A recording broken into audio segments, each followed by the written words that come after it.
am Danièle Archambault, creator of the book Smiling Through the Mask, and you're listening to the True North Country Comics podcast.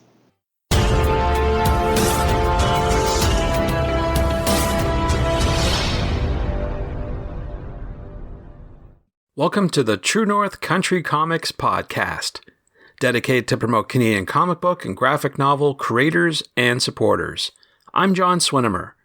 If you want to drop me a line, you can contact me at john@truenorthcountrycomics.com.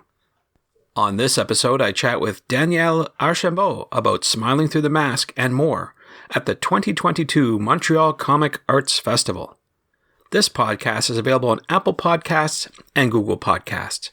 It's also available on the True North Country Comics channel on YouTube. I invite you to like and subscribe. Danièle, with a PhD in linguistics, is an artist, author, and researcher who's interested in visual storytelling as a way to document a society's cultural, history, and linguistic landscape. A tenured professor in the linguistics department at the University of Montreal until 1998, she now lives in Palo Alto, California. She published over 9 comics and graphic novels: Stairway Stories, Quebec, California; La Sobriété Volontaire, A Year Without Drink; Calendrier de l'Avent et du Temps des Fêtes, Smiling Through the Mask, and more. She has had solo and group exhibitions, juried, in Canada and in the United States. She teaches the art of visual storytelling, comics, graphic novels, children's books, and more at the Palo Alto Center and other cultural and educational venues, from primary school to university level. A regular guest speaker on documenting culture and dialects through visual narratives, she is a co-founder of the Northern California educational program French Language and Culture Through Comics. Originally from Montreal, she now lives in Palo Alto, where she's been an artist in residence in the CASP program, City of Palo Alto, since 2014. For more than a year now, the COVID-19 pandemic brought us unexpected and difficult life challenges, situations that would have seemed absurd before the pandemic became our new normal. And in that, sometimes humor could be found. These situations provided Danièle with material for laughs during the pandemic months. As a result, she created a series of humorous cartoons shared on various online platforms. Now these cartoons have been collected into one volume called Smiling Through the Mask. And so, without further ado, here's my chat with Danièle Archambault about Smiling Through the Mask and more at the 2022 Montreal Comic Arts Festival. Danièle Archambault, thank you very much for taking time to chat with me. Oh, thank you. I'm glad you asked me. I appreciate your time. What I usually do to start off the interview is ask the creator about their first comic book. So I'm wondering if you remember, what was the first comic book that you read? It's easy. It's Tintin, Of course, I'm from Montreal. So we used to get to go to one of my aunts who had children a little bit older than us in the family. And she had a whole collection, a big collection of Tintin, reading them before I could read.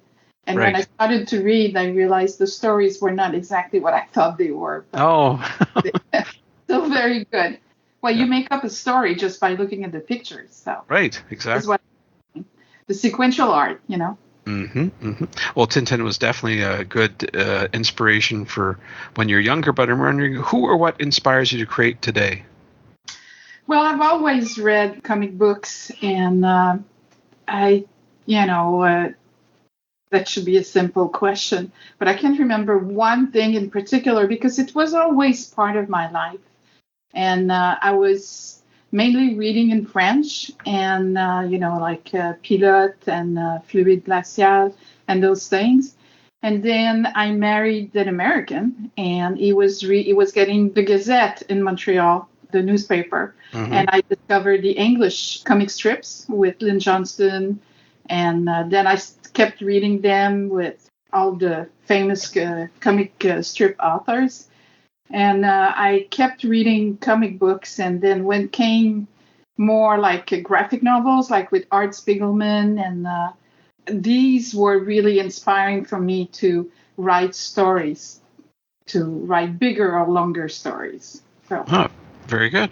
We're talking about the Montreal Comic Arts Festival. So with that in mind, I'm wondering, do you have any favorite memories of past festivals or conventions that you can share? I started going to a convention, comic book festival in Quebec City. I came to the world of doing comics myself very late. I took a class in 2009 at Stanford University. It was a continuing study class. My teacher was amazing. He's a comic journalist, and now he's doing his PhD in England using virtual reality in comics. And he showed us how to make a postcard. And I always wanted to go to Angoulême with my sister, who's also into comic books. My sister got, at the same year, she developed ovarian cancer, and it was stage 4, so we thought we might not have time to go to Angoulême. So we went to a convention in Quebec City, and my teacher told me to bring a postcard of one of my comics, which is what I did. And I remember waiting in line to get some books signed by authors. And the people in line were so nice when they saw I had the postcard, they asked me to sign it. And then they came year after year. I still see those people, and they have all my books now. So nice. Very good. Very nice. Good. Yes. It's fascinating. You mentioned about teaching about comics in school, because I remember there was a time when comics were frowned upon, saying, oh, that's just kid stuff. But now there's actual courses in universities and colleges being taught. Isn't that fascinating? I think it's fascinating that we're finally studying it. You have, of course, you have courses in programs like in English literature or French literature, but they also have their own department in their own degrees. I mean, you can do an undergraduate degree or a graduate degree in comic studies, and I think this is great. I think this is wonderful. And last year, actually, I was invited by a library, the Livermore Library here in California, to give a talk, especially on that. I mean, the value of reading comics and studying comics. And I remember when I was a child that I would go to the library at the school, at my primary grade school, and I was forbidden to borrow comic books. Right, yes. Times have changed. Yeah, times have changed. Yeah. Yes. Well, we're here, as I said, talking about the Montreal Comic Arts Festival, and you'll be exhibiting at this year's show. So I'm wondering if you could tell me, what will you be showcasing? Well, I'm bringing all my books, and actually I have 3 books that I'm bringing. Because of the pandemic, I wasn't able to go the past 2 years. And the past 2 years, the Comic Book Art Festival was held virtually. Mm-hmm. So if there was nobody in person. And the year before that, I injured myself and I couldn't go. So I haven't been in a while. So I have 3 new books to show. 3 of them are in French, but one of them is a translation from a book that I published last May here in California. And it's about the pandemic, and it's a comic book. It's a collection of about 50 cartoons about the pandemic. And the book is special because last year, the city of Palo Alto, they offered grants, very small grants, to artists to do something special in the city. And it could be that they would produce a dance, they would do art on the corner of a street or something like that. I decided to put together my humoristic illustration on the pandemic and to make a book out of it. And one of the goals of the grant was to cheer up people, but also to encourage them to go back outside because people were isolated in their houses. So I printed 100 books. And I just put a number on each of them, and I distributed them, in those little book libraries. Oh, yes. So I put them all over the city of Palo Alto. The goal was, it said on the book, this is a traveling book, so you cannot keep it. You have either to bring it back to another book box or pass it to somebody who might need to laugh a little bit. And there was a map indicated where all the books were. And they didn't come back. I think they're still traveling. But what happened is that after the project was over, many people told me they wanted to keep the book. And it was a traveling book, so they couldn't do it. So I did a second version in English. And this time I'm doing the French version of this book and bringing it to Montreal because people also wanted it in Montreal, but I brought some English book last time I went, but they wanted to have some French ones, so I'm translating it and I'm finally bringing it. And what's the title of that book? In English, it's Smiling Through the Mask, and in French, it's going to be Rire sous masque, which is a play on the expression rire sous cap, which means, like you hide when you, yeah. Yeah, it's interesting. I've talked to some creators over the past years in this pandemic. Some want to forget about it completely. They would rather not look back on this time. So you're taking a different tact. You're saying you're finding humor in the situation in a positive way to encourage people to get their lives back on track, basically, is what you're trying to do. Yeah, especially it was published a year ago, so we were still in the middle of it. I had told myself I was not going to do something on the pandemic because I was sure too many people were going to do it. But at some point, I felt that some situations were so absurd. I mean, things that we would never think we would do, and we started having to do during the pandemic. So I started doing those cartoons, and I started publishing them on, Instagram or Twitter or Facebook. And when they offered grants, this is when I decided to put it together as a book. And when I started to put it together for the book, I realized there were things I had forgotten. Like I had forgotten that in the beginning, they told us to wash our groceries. Yes, that's right. Mm-hmm. And I have completely forgotten about that. So that's why people want it, because it's kind of documenting what happened, but in a funny way. And people can laugh because we all lived through those situations. Absolutely. Yeah. That's for sure. Well, I want to switch gears now a bit and talk about the tools used to create your art. I wonder if you could walk me through your workflow. Okay, well, depending if it's a big book, like right now I'm working on a book that's going to be 200 pages, but I start with the idea and then I do a script and then I do some kind of a loose storyboard, depending on what I do, what I'm working on. And then I do the draft, I do penciling, by hand, I ink by hand. And I use different tools for inking, depending on the drawing that I'm doing. Then I usually watercolor. Then I scan. I scan the ink version in case I mess up the watercolor. Mm-hmm. And then I do the watercolor and I scan and I add some colors with Photoshop.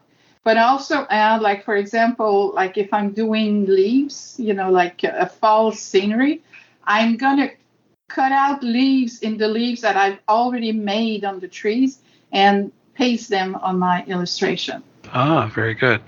So if I could inquire a bit more, it's when you do your watercolor, I presume that's because you haven't found a digital replacement that's quite accurate. Is that true assessment? It's not that. It's just I like the feeling of doing it by hand. I do sometimes do my coloring. Actually, when I started, I was always doing my coloring on the computer with Photoshop. Mm-hmm. And I like that. I mean, and the effect is quite good. It's just that I like the feeling of doing it by hand. And sometimes I use color pencil. See, it's just because of that. It's not because I don't think the one on the computer I think you can get really amazing results. But there's a big learning curve on the computer. To be able to use the tools in a way that it's going to look as good as you want. But yeah, sometimes I mix both. I like working by hand. Sure, absolutely. Now, I was looking at your bio and it says you're an educator. So with that in mind, I'm wondering, what is the one piece of advice you'd give to someone who's making their own comic book or graphic novel? Okay, I think it's the advice the teacher gave us when I took the class at Stanford. Do something small. Don't start on a 200-page novel. If you're going to do your own book, he told us it's better to do 3 30-page books than to do one 90-page book, because you don't get discouraged. It's easier to manage. When you're doing small books, you're more likely to finish it, and it's easier to see the narrative arc in a small book than in a big book. So if your first project is with a big book, this is when you might give up at some point because it's so big. And And it seems it's never going to end. If you do something small, you're more likely to succeed. And that's why when I started taking the class in 2009, I started with stories, a one-page story. And a one-page story, this is very neat and tidy. You can do it, and then you can add them together. And actually, in 2010 and 11, I published 3 books in a row because the books were small. They were collections of one-page story. And it's only later that I went into longer books.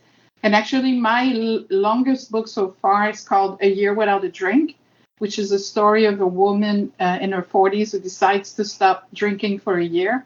I planned the whole book, but I did it as a blog, like if she were writing a journal. So I started as a blog on the web, and I love that because I was publishing like once a week, and I was getting feedback right away. You know, when you work on a comic book, you're very isolated. Right, yes. The fact that I was doing it as a blog and publishing every week, I was getting feedback right away, and I discovered that it was amazing. I felt like I had my audience right away. I didn't have to wait a year to figure out who would, get interested in my book.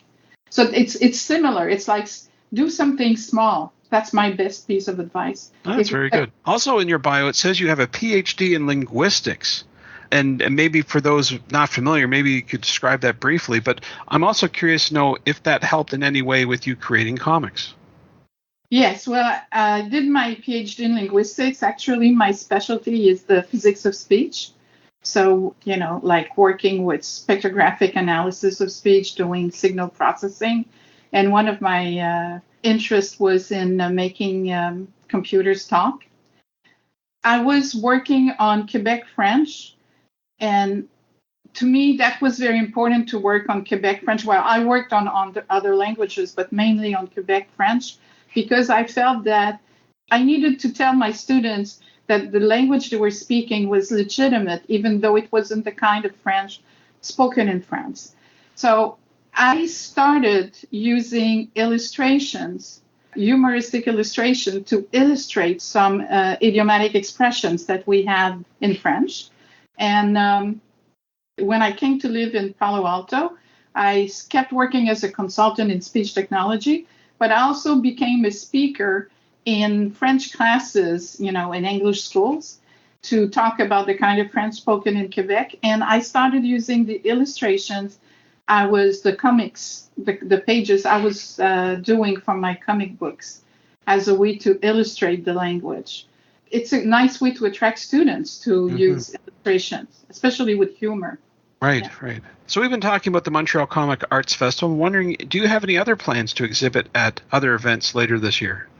Well, first of all, while I'm in Montreal, I'm going to give talks and workshops in libraries in Montreal.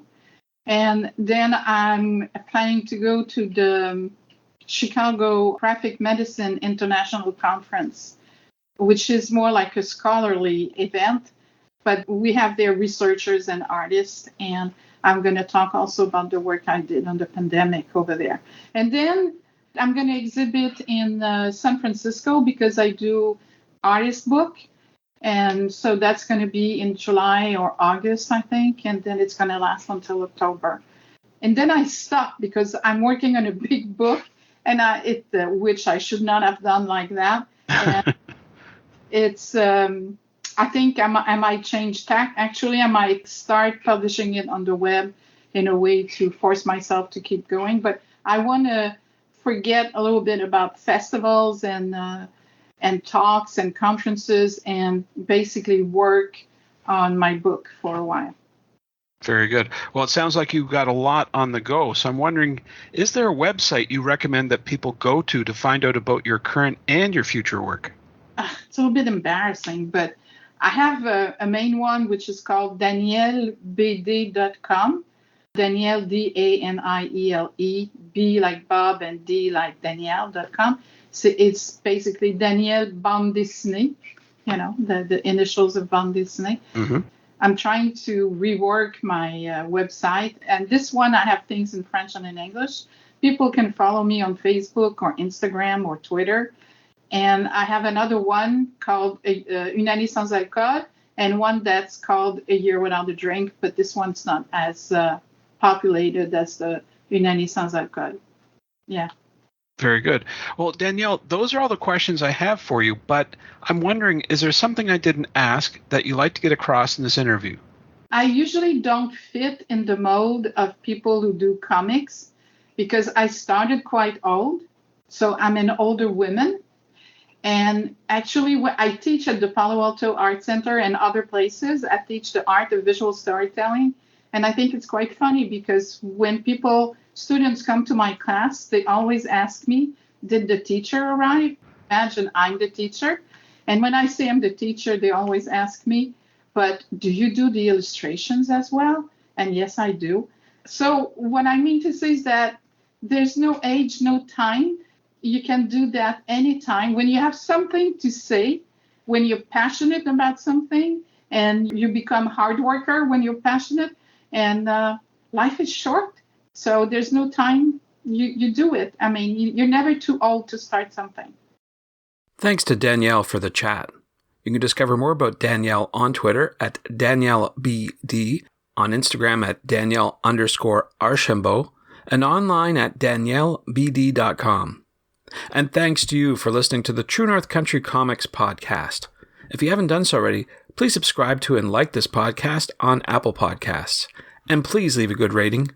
Also check out the TrueNorthCountryComics.com website and follow along on Twitter at True North Comics.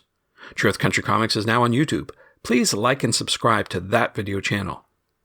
Please send your feedback to John at TrueNorthCountryComics.com. Thanks again for listening, and come back soon for another episode. Bye for now. True North Country Comics Podcast is copyright True North Country Comics, copyright 2022.